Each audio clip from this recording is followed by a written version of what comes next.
Shalom, perkenalkan nama saya Serius Bulele. Alamat saya Desa Sefroasi, Kecamatan Aman Raya. Dan pada saat ini saya sedang kuliah di Sekolah Tinggi Teologi Anugerah Misi Nias Barat. Dan pada kesempatan ini saya akan memaparkan materi tentang teologi sistematika 4 yang membahas tentang pneumatologi. Dan sebelum itu, dosen pengampu mata kuliah Teologi Sistematika 4 yaitu Ibu Pendeta Erlina Baru, Magister Teologi. Baik, sekarang kita masuk pada bab 1, pneumatologi. Bagian A, definisi pneumatologi. Secara etimologis, kata pneumatologi berasal dari dua kata dalam bahasa Yunani, yaitu pertama, kata pneuma yang berarti angin, nafas, roh. Kedua, kata logos yang berarti perkataan, ilmu pengetahuan. Jadi, definisi pneumatologi ini merupakan ilmu yang mempelajari tentang Roh Kudus. Roh Kudus dalam bahasa Ibrani ruah, yang berarti angin, udara, hawa, dan dalam bahasa Yunani adalah pneuma yang adalah kata netral. Jadi Bapak Ibu Saudara terkasih, pneumatologi ini adalah ilmu yang mempelajari tentang Roh Kudus. Jadi kita mengetahui bahwa pneumatologi ini adalah ilmu yang mempelajari tentang Roh Kudus. Bagian B, personalitas Roh Kudus, yang artinya adalah pribadi Roh Kudus. Jadi dari bagian A, definisi pneumatologi, dan bagian B, personalitas Roh Kudus, yaitu pribadi Roh Kudus. Jadi berkesinambungan, yang artinya ilmu yang mempelajari tentang kepribadian Roh Kudus, ilmu yang mempelajari atau memahami tentang Roh Kudus. Adapun beberapa Roh Kudus memiliki sifat-sifat pribadi. Yang pertama, Roh Kudus memiliki sifat-sifat pribadi. Yang pertama, bagian A, memiliki akal budi cerdas.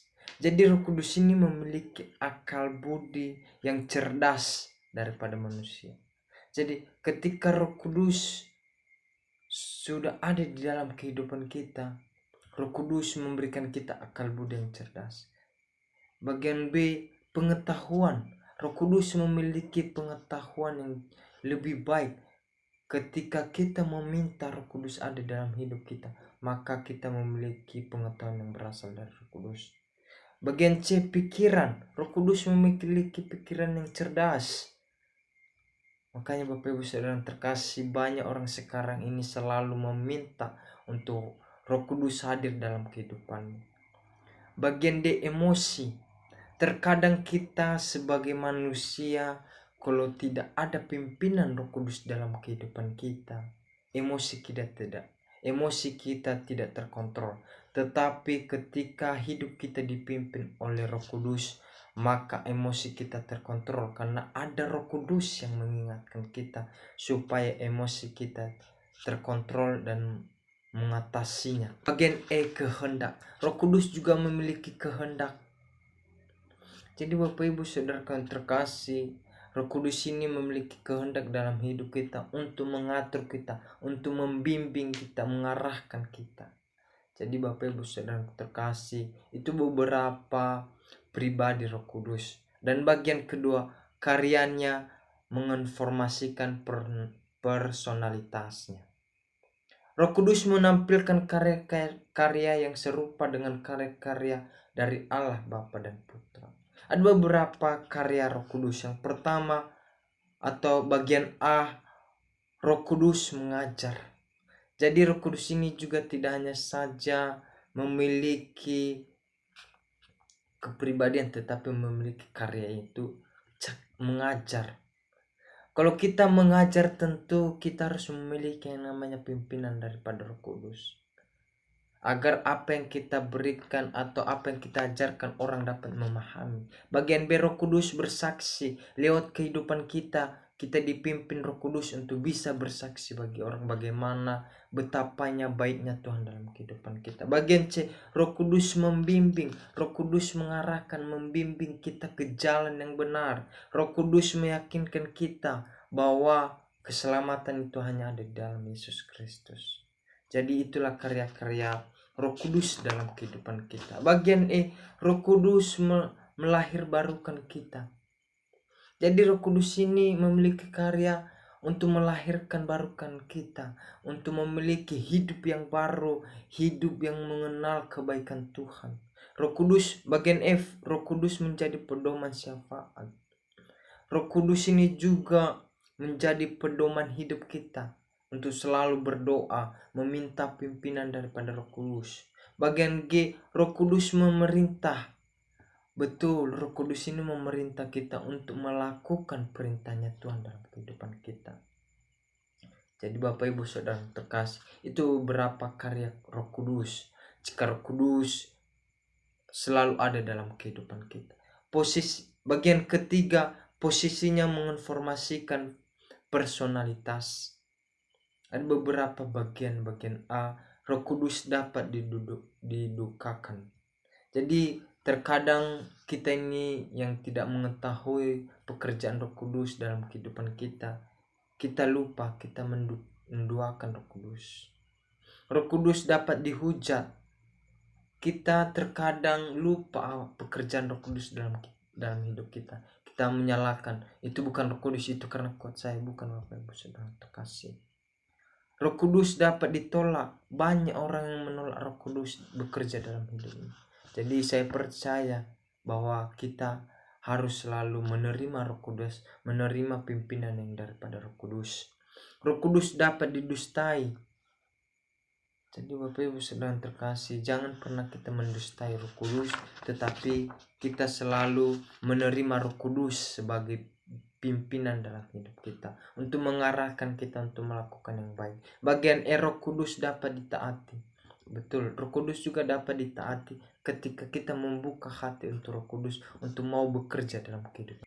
Sekarang kita masuk pada bagian C, keilahian Roh Kudus.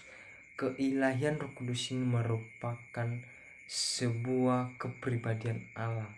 Roh Kudus ini bukan hanya saja merupakan kuasa pengaruh, tetapi keilahian Roh Kudus ini merupakan pribadi Allah itu sendiri. Roh Kudus memiliki sifat seperti Allah.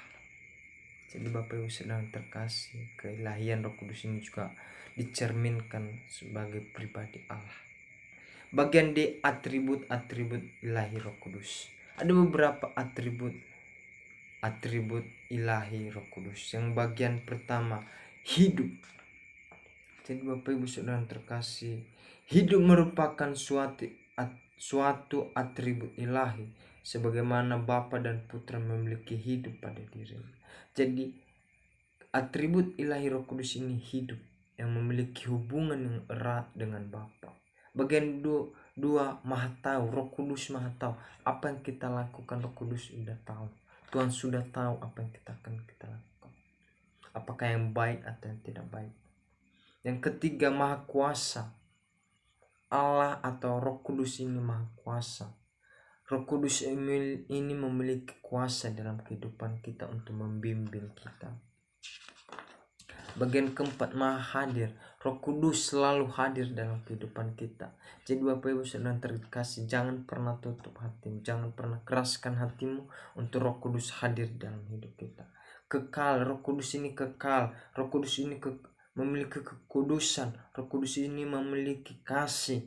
Roh Kudus ini memiliki kebenaran. Jadi Bapak Ibu Saudara terkasih, itulah atribut Roh Kudus yang memiliki beberapa yang sungguh luar biasa ketika kita mau membuka hati kita untuk Roh Kudus.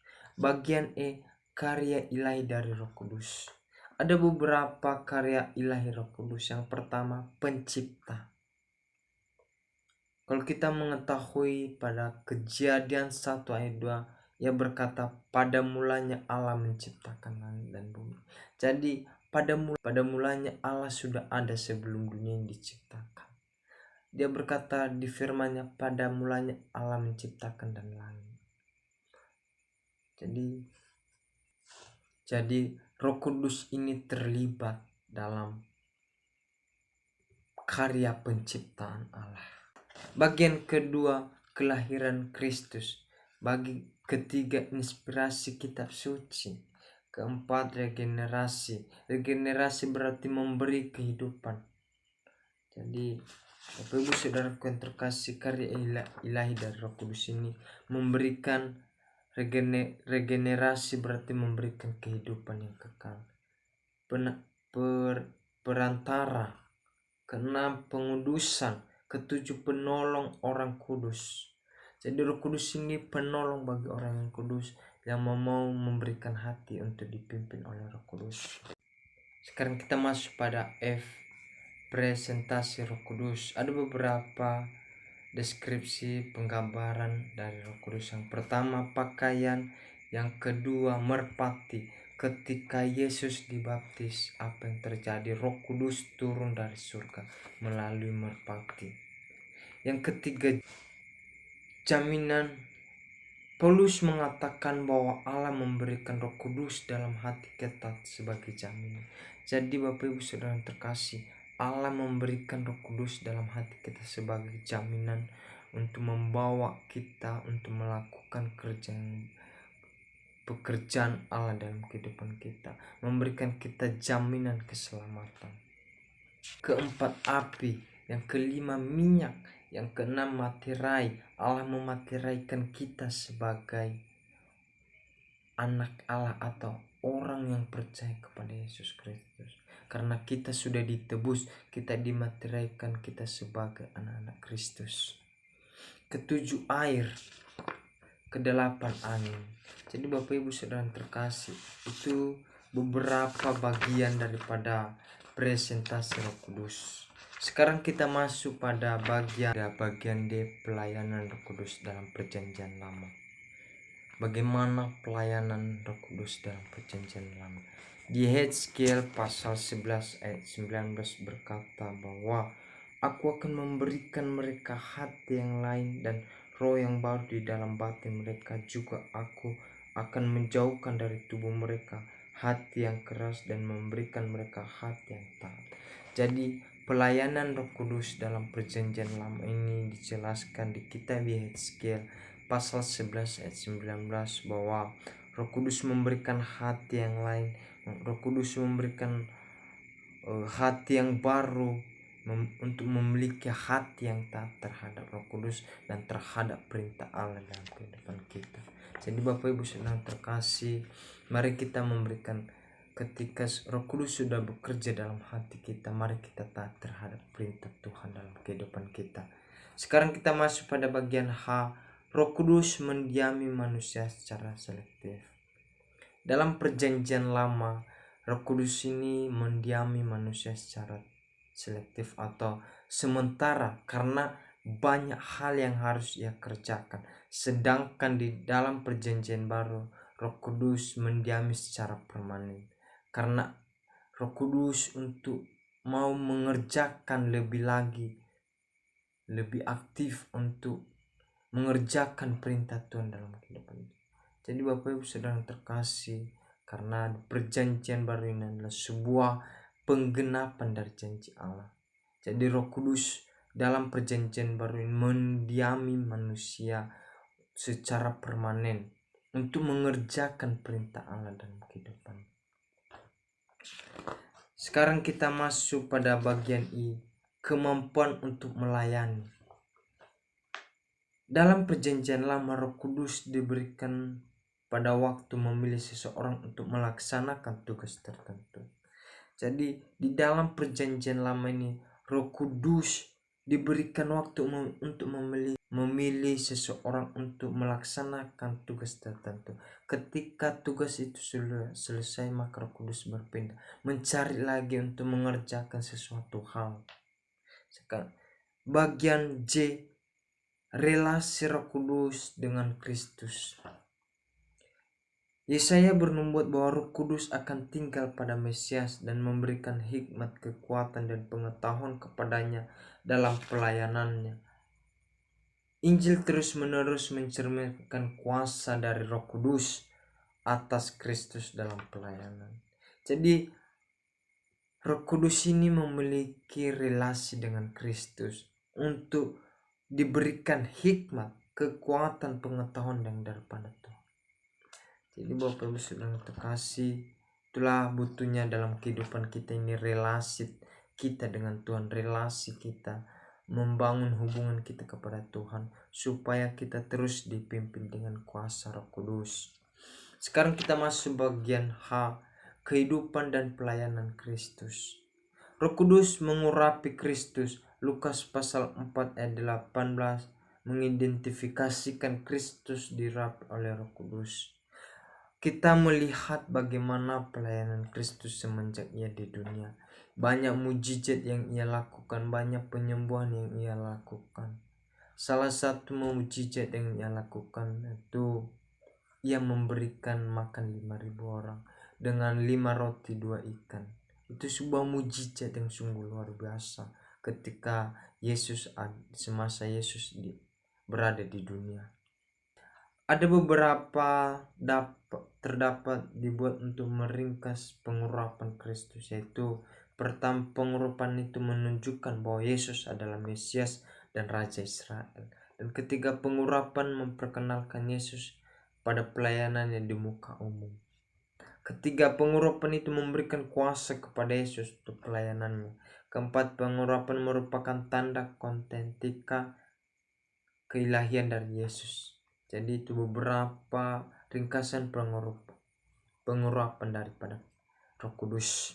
Bagian L, dosa melawan Roh Kudus. Dalam pembahasan dosa melawan Roh Kudus adalah penting untuk melihat dan mempertimbangkan dosa yang dilakukan. Jadi Bapak Ibu Saudara terkasih, dosa melawan Roh Kudus ini merupakan kita harus mempertimbangkan, kita harus mengetahui latar belakang dosa yang dilakukan, atau kita harus melihat dari keturunannya dosa apa yang sudah dilakukan. Dengan kita memakai kuasa Roh Kudus, kita bisa memutuskan dosa yang dari atas itu, sehingga dosa turunan itu terputus. Jadi lewat kita selalu memiliki hubungan pribadi kepada Tuhan, kita bisa memutuskan dosa keturunan itu. Karena kita mau membuka hati kita, lewat kita membuka hati kita kepada Tuhan, kita membuka hati kita untuk Roh Kudus untuk membimbing kita ke arah yang baik, maka kita bisa memutuskan dosa keturunan itu. Sekarang kita masuk pada bagian M, baptisan sebagai roh. Baptisan sebagai karya Roh Kudus. Dalam kelahiran kembali kita menerima hidup baru oleh pekerjaan Roh Kudus, yang yaitu keselamatan. Tetapi hal dibaptiskan dengan Roh Kudus, kita menerima kuasa untuk hidup dalam kesucian dan kuasa yang melengkapi kita untuk melayani Tuhan. Jadi baptisan Roh Kudus ini merupakan sebuah yang memperlengkapi kita untuk melayani Tuhan. Pertanyaan bagi kita sekarang, relasi baptisan Roh Kudus apakah mempengaruhi keselamatan kita? Kita menjawab dalam hati pribadi lepas pribadi. Karena baptisan karya Roh Kudus ini merupakan sebuah yang memperlengkapi kita untuk memiliki hidup yang suci, diperlengkapi untuk melayani Tuhan. Sekarang kita masuk pada bagian N, penyertaan Roh Kudus. Sebelum Tuhan Yesus naik ke surga, ia menjanjikan Roh Kudus yang akan menyertai murid-muridnya dan orang percaya secara permanen. Jadi Bapak Ibu Saudara terkasih, sebelum Tuhan Yesus naik ke surga, ia menjanjikan Roh Kudus untuk menyertai murid-muridnya dan orang-orang percaya secara permanen. Jadi Bapak Ibu Saudara terkasih, kita sebagai orang percaya tentu Roh Kudus harus diam dalam hati kita secara permanen. Jangan biarkan Roh Kudus itu tidak ada dalam hidup kita. Sifat permanen ini bukan hanya bagi orang tertentu saja, tapi bagi semua orang percaya. Jadi Bapak Ibu Saudara yang terkasih, penyertaan Roh Kudus ini sifatnya permanen, bukan hanya saja orang tertentu, tetapi bagi semua orang yang percaya pada Yesus Kristus. Roh Kudus adalah suatu karunia. Roh Kudus diberikan pada waktu keselamatan. Roh Kudus tinggal pada diri orang percaya secara permanen. Keempat, pematerian Roh Kudus adalah salah satu dari banyak karya Allah yang ditunjukkan dalam 2 Korintus pasal 1 ayat 22 mengatakan bahwa Allah mematerikan tanda miliknya atas kita yang memberikan Roh Kudus dalam hati kita. Jadi Roh Kudus yang ada dalam hati kita dimaterikan sebagai anak Allah.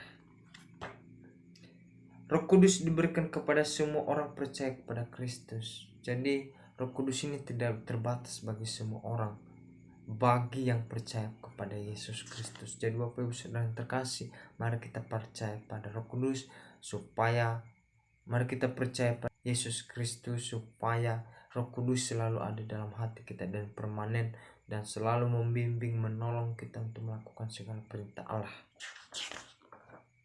Bagian O, karunia-karunia Roh Kudus. Ada 2 kata dalam bahasa Yunani yang digunakan untuk menjabarkan karunia Roh Kudus. Pneumatikos artinya hal-hal rohani.